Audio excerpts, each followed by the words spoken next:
अंजलि को अपने ससुराल में आए हुए साल भर होने वाला था। अब तक वो अपने परिवार को अच्छे से समझ गई थी, लेकिन अभी भी वो पूरी तरह अपने ससुराल वालों की बात नहीं समझ पाई थी। फिर एक रोज, माँ जी घर में सब्जियां खत्म हो गई हैं। हाँ तो ले आना, मुझ बुढ़िया को क्यों बोल रही हो लाने को।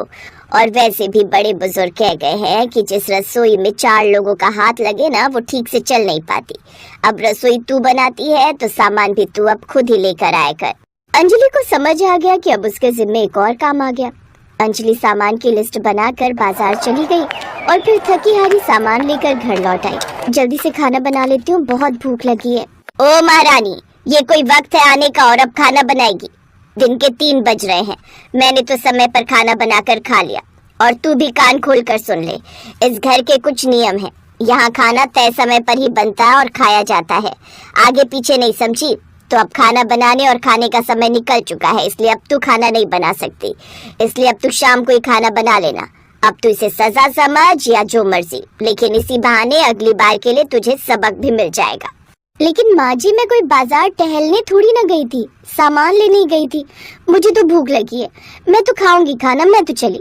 ए इधर बैठ, ये ससुराल है तेरा, मायका नहीं जो जब मर्जी रसोई में घुस गई। अगर मेरे घर के नियम तोड़ने की कोशिश की ना तो घर से निकाल दूंगी, समझी? बेचारी अंजलि के पास अब अपनी सास का फरमान मानने के अलावा और कोई रास्ता ही नहीं था। फिर शाम के वक्त, बहू अभी तक अपने कमरे में घुसी है। 5 बजने वाले हैं, चाय बनाने का समय हो गया है।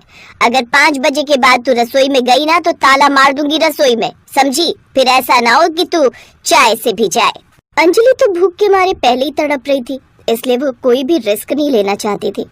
इसलिए वो जल्दी से रसोई में गई और चाय और साथ में कुछ पापड़ तल लाई, जिन्हें खाकर उसे थोड़ा आराम मिला। अब ध्यान से सुन, ठीक 9 बजे तक सारा डिनर बनाकर तैयार कर लेना, नहीं तो फिर ताला, समझ गई ना? जी माँ जी, समझ गई। सारे दिन की भूखी प्यासी अंजलि रसोई में जाती है और रात के डिनर की तैयारी में लग जाती है। फिर रात को 9 बजे वो सबको खाना बनाकर परोसती है। अपनी सास का ये नियम अंजलि को पसंद नहीं था। वो इसके बारे में अपने पति अनुराग से बात करती है। ये कोई नई बात नहीं है अंजलि, माँ आज से ऐसी नहीं है, बल्कि घर के नियम को लेकर वो शुरू से ही ऐसी है। बचपन में हम लोगों के साथ भी माँ ऐसे ही करती थी। जब खेलने के दौरान हम लोगों को अंदर आने में देर हो जाती थी तो वो हमें खाना भी नहीं देती थी, और जब हमें एक दिन खाना नहीं मिलता था ना तो अगले दिन हम खुद समय से घर आ जाते थे।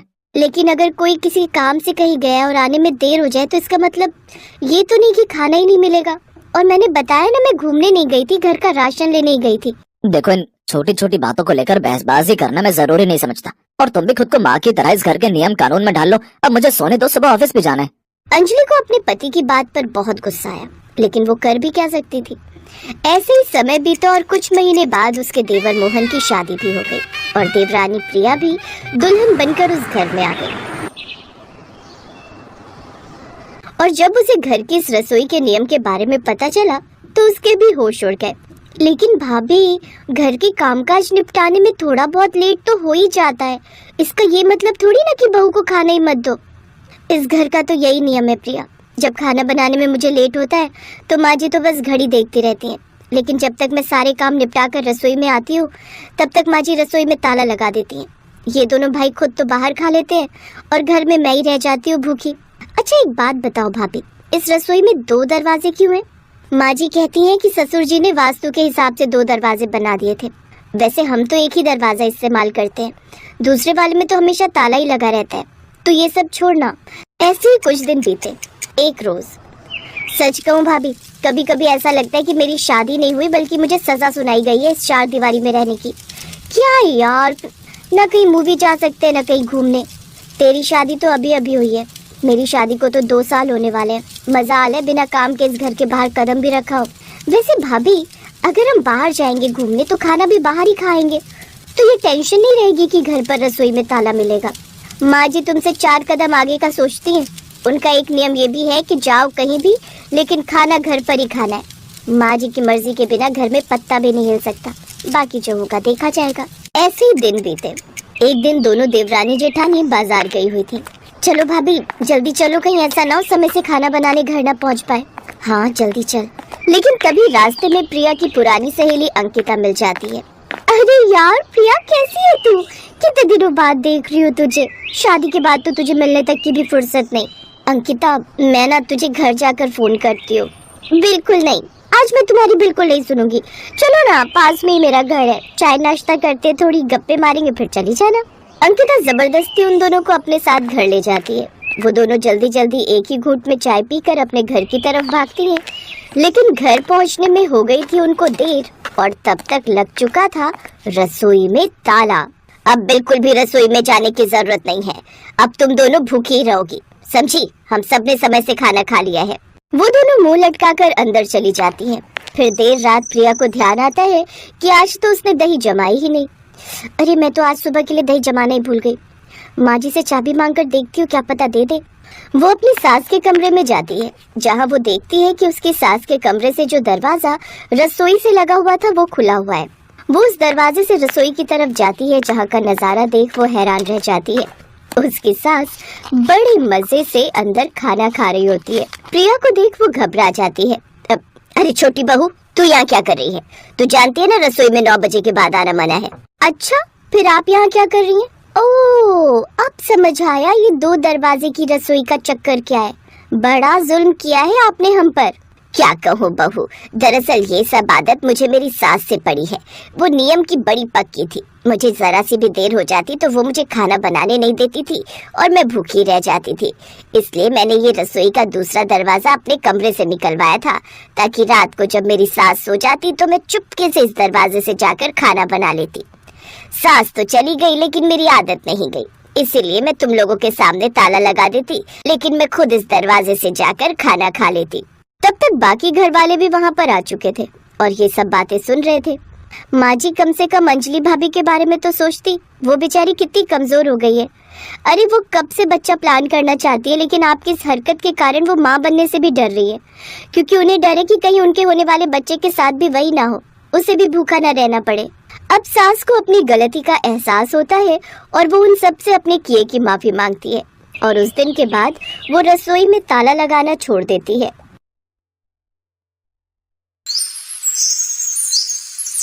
नेहा की एक गरीब परिवार में नई नई शादी हुई थी। बहू, मुंह दिखाई की रस्म तो ठीक तरीके से निपट गई। अब बारी है तेरी पहली रसोई की। तेरे ससुर जी, तेरे जेठ जेठानी और पति सभी लोग खाने का इंतजार कर रहे हैं। हाँ सासू माँ, मैं भी खाना बनाती हूँ सबके लिए। नेहा के ससुराल एक गांव में थी। एक कच्चा सा टूटा फूटा मकान था। नेहा भी ज्यादा अमीर खानदान की नहीं थी। खैर, नेहा इधर उधर जाकर रसोई ढूंढने लगी। तभी उसके पति मुरली ने उससे कहा, अरे नेहा, इधर उधर क्या देख रही हो? अरे, मैं रसोई घर ढूंढ रही हूँ। चलो चलो, मैं तुम्हें दिखाता हूँ रसोई घर। मुरली नेहा को घर के बाहर आंगन में ले गया, जहाँ पर एक मिट्टी का चूल्हा बना हुआ था। ये आपकी रसोई है? तो अब मुझे पता चला कि मेरे पिता ने मुझे दहेज में रसोई का सारा सामान क्यों दिया है। मुरली जी, उस बोरे में कुछ सामान रखा है, उसे निकाल दीजिए। वहीं पर 2-3 बोरे में कुछ सामान रखा था। मुरली ने जब खोला तो एक बोरी में तो ढेर सारे बर्तन थे, दूसरे बोरे में एक छोटे वाला गैस सिलेंडर था, और तीसरे बोरे में ढेर सारे मसाले और कुछ हरी भरी सब्जियां भी थी। अब यहाँ मैं खुले में तो खाना बना नहीं सकती। ऐसा कीजिए, चारों तरफ बांस गाड़ कर चारों तरफ से कपड़े से घेर दीजिए, ताकि मैं सुकून से अंदर बैठकर खाना बना सकूं। मुरली ने आंगन में चारों कोनों पर लकड़ी के बांस लगा दिए, फिर कपड़े से ही तंबू बनाकर एक रसोई घर बना दिया। अब रसोई घर में सारा सामान भी नेहा का ही था। उसने सभी के लिए खाना बनाया और सभी को खाना बहुत पसंद भी आया। खाना बहुत स्वादिष्ट है। देवरानी जी तो अपने साथ पूरी रसोई ले आई। वैसे ही अच्छा रहा। इस घर में हम लोग अभी तक कच्ची मिट्टी के चूल्हे में बाहर खुले आंगन में खाना बनाते थे, अब आराम रहेगा। नेहा की नई नई शादी हुई थी, इसीलिए वो उस वक्त कुछ नहीं बोली, सिर्फ मुस्कुराकर उसने सभी का अभिवादन स्वीकार किया। आज नेहा और मुरली की सुहागरात थी। सुहागरात के अगले दिन सुबह सुबह उसकी जेठानी रसोई घर की तरफ गई और गैस जलाकर चाय बनानी शुरू कर दी। भाभी, ये क्या कर रही हैं आप? अरे नेहा, मुझे लगा तू थक गई होगी, इसलिए मैं ही सबके लिए चाय बना देती हूँ। वो सब तो ठीक है भाभी, लेकिन ये रसोई घर मेरा है। आपने कभी सपने में भी गैस सिलेंडर और इतने अच्छे अच्छे बर्तन देखे हैं? तुम मेरी बेइज्जती कर रही हो। अपने मायके से दहेज में रसोई का सामान क्या ले आई? खुद को बहुत बड़ी महारानी समझने लगी।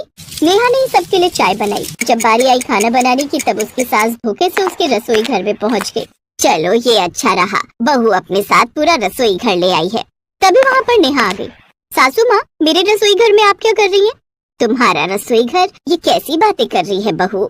मेरे घर वालों ने मुझे दहेज में रसोई क्या दे दी, घर की सारी औरतों की नजर मेरे रसोई घर की तरफ ही रहती है। आज के बाद कोई भी मेरे रसोई घर की तरफ झांकेगा भी नहीं।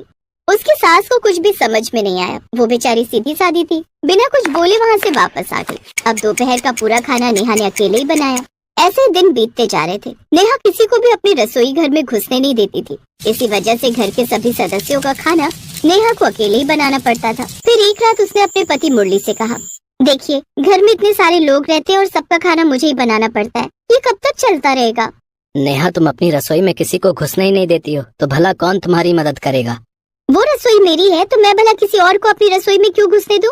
ये तुम कैसी बातें कर रही हो नेहा? मैंने तो तुम्हें एक समझदार लड़की समझा था, और तुम हो कि एक रसोई के पीछे पागल हुई पड़ी हो। अरे भाभी, तुम्हारी रसोई का सारा सामान चोरी करके भाग जाएंगी क्या? मुझे कुछ नहीं सुनना। बड़े भैया से कह दो कि वो अपने खाने पीने का इंतजाम अलग से कर ले। मुरली उस वक्त कुछ नहीं बोला और चुपचाप सो गया। अगले दिन वो अपने खेतों में अकेले बैठकर कुछ सोचने लगा। मैंने कभी सपने में भी नहीं सोचा था कि नेहा इस तरह की निकलेगी। यही सब सोचते सोचते काफी वक्त बीत गया और मुरली अपने घर वापस चला गया। लेकिन उसने घर आकर देखा तो नेहा अपनी भाभी और सास से लड़ झगड़ रही थी। ये रूप मुरली ने उसका पहले कभी नहीं देखा था। नेहा, ये क्या कर रही हो तुम? तुम्हें अपनी भाभी और माँ से बात करने की तमीज नहीं है क्या? मैंने तुमसे कल ही कहा था कि हम दोनों की रसोइयों को अलग अलग हो जाना चाहिए। मैं अपनी दहेज की रसोई में किसी की भी नजर नहीं लगने देना चाहती। जब देखो तब ये दोनों मेरी रसोई में घुसने की कोशिश करती रहती हैं। बहू, ये सब क्या बोल रही है तू? हम सबको हमेशा मिलजुल कर रहना चाहिए, और सब अपने ही लोग हैं भाई। तेरी रसोई का सामान लेकर कोई भाग थोड़े ही जाएगा। मुझे सबसे ज्यादा अपने दहेज की रसोई प्यारी है। इससे बढ़कर मेरी जिंदगी में और कुछ भी नहीं। नहीं नहीं, ये रसोई क्या, ये पूरा घर भी तुम्हारा ही है। तुम ऐसा करो, अपनी रसोई और अपना घर लेकर अकेले रहो। हम सब यहाँ से जा रहे हैं, अकेले ही मजे करो। कोई तुम्हारे बीच में दखल अंदाजी नहीं करेगा। हाँ हाँ, मुझे भी किसी की जरूरत नहीं। जिसको देखो मेरे दहेज की रसोई के पीछे ही पड़ा रहता है। घर के सारे लोग मुरली को समझाते रहे, लेकिन मुरली का गुस्सा अब हद से ज्यादा बढ़ चुका था। उसने जल्दी जल्दी अपने माता पिता का और भैया भाभी का सबका सामान पैक किया और सबको लेकर वहाँ से निकल गया। नेहा अब उस घर में अकेली बची थी। अब मैं इस घर में अकेली रहूंगी और मुरली का क्या है, वो 2-3 दिन में मेरे पास आ ही जाएगा। गांव से थोड़ी दूर पर मुरली के परिवार का खेत था। वहीं पर वो लोग तंबू बनाकर रहने लगे। वहीं पर उन लोगों ने कच्ची मिट्टी का चूल्हा बना लिया और खाना बनाने लगे। उन लोगों की तो गरीबी में रहने की आदत थी, इसीलिए वो लोग अपनी जिंदगी वहाँ पर फिर से उसी तरह जीने लगे। मुरली, मुझे लगता है तूने गलत किया है बहू के साथ। नहीं माँ, मैंने बिल्कुल सही किया है। इससे अच्छा तो मैं शादी ही नहीं करता। दहेज में रसोई क्या ले आई? अपने आप को बहुत बड़ी महारानी समझने लगी। नेहा को अब वो घर काटने को दौड़ने लगा। गांव की औरतें उसे ताना मारने लगी, ये देखो इस बहू को, इसको अपनी रसोई से ज्यादा कुछ प्यारा नहीं है। भगवान ऐसी बहू और ऐसी औलाद किसी को ना दे। बिल्कुल सही कहा तूने। इस घर की तरफ तो देखने में अब शर्म आती है। आज के बाद इस गली से निकलेंगे भी नहीं। तो इस तरह धीरे धीरे नेहा के घर के सामने से होकर अब कोई नहीं गुजरता था। उसके आसपास कोई इंसान तो क्या, कोई परिंदा भी नहीं जाता था। उसे अकेले अब डर लगने लगा। इस घर में तो अब मुझे डर लगने लगा है। 2 महीने हो गए, मुरली अभी तक लौट कर नहीं आया। लगता है मैंने कुछ ज्यादा बोल दिया। मुझे दहेज में मेरी रसोई घर पर इतना घमंड नहीं करना चाहिए था। गांव का कोई आदमी मेरी तरफ देखने को भी तैयार नहीं है। दुकान पर जाती हूँ तो दुकान वाला सामान देने से भी मना कर देता है। एक रात जब नेहा अकेले सो रही थी, तभी अचानक कुछ कुत्ते भौंकने लगे। नेहा अपनी रसोई घर के बाहर ही एक खटिया डालकर सोया करती थी। भौंकते हुए बहुत सारे कुत्ते उसके किचन के अंदर घुस गए। नेहा उन कुत्तों को भगाने की कोशिश करती रही, लेकिन कुत्ते नहीं माने। अचानक उन कुत्तों ने नेहा को दौड़ा लिया। इसलिए नेहा ने खुद को घर के अंदर बंद कर लिया। सुबह नेहा ने जब अपने घर का दरवाजा खोला, तब देखा कि सब कुछ बर्बाद हो चुका था। ये सब क्या हो गया? मेरा पूरा रसोई घर तबाह हो गया। अगर कल मैं कमरे के अंदर नहीं जाती तो ये कुत्ते मुझे भी मार डालते। यहाँ दूर दूर तक मुझे बचाने भी कोई नहीं आया। आज मुझे समझ में आ रहा है कि परिवार कितना जरूरी होता है। आज अगर मेरा परिवार यहाँ होता तो मेरे दहेज की रसोई बच जाती और गाँव वालों का प्यार भी मुझे मिलता रहता। अब नेहा ने फिर से कच्ची मिट्टी का चूल्हा बनाया और उसी में खाना बनाया, लेकिन अकेले उसे खाने का बिल्कुल मन नहीं कर रहा था, क्योंकि वो इलाका पूरा कब्रिस्तान जैसा लग रहा था। उसके घर के आसपास कोई आता जाता भी नहीं था, इसीलिए नेहा भी घर से भाग गई और इधर उधर भीख मांगने लगी। एक रोज मनोहर ने उसे भीख मांगते देख लिया। नेहा, तुम यहाँ भीख क्यों मांग रही हो? वहाँ पर उसके सब घर वाले भी मौजूद थे। नेहा तुरंत सबके पैरों में गिर पड़ी। उसने सारी बात अपने परिवार को बताई। मुझे समझ आ गया माँ कि परिवार से बढ़कर कुछ नहीं। ऐसे हजारों रसोई कुर्बान है परिवार के ऊपर। चलो, कम से कम अपनी गलती का एहसास तो हुआ। चलो फिर से एक नए सफर की शुरुआत करते हैं। वो सब फिर से अपने पुराने घर लौट आए। सभी लोग मिलजुल कर प्यार से रहने लगे।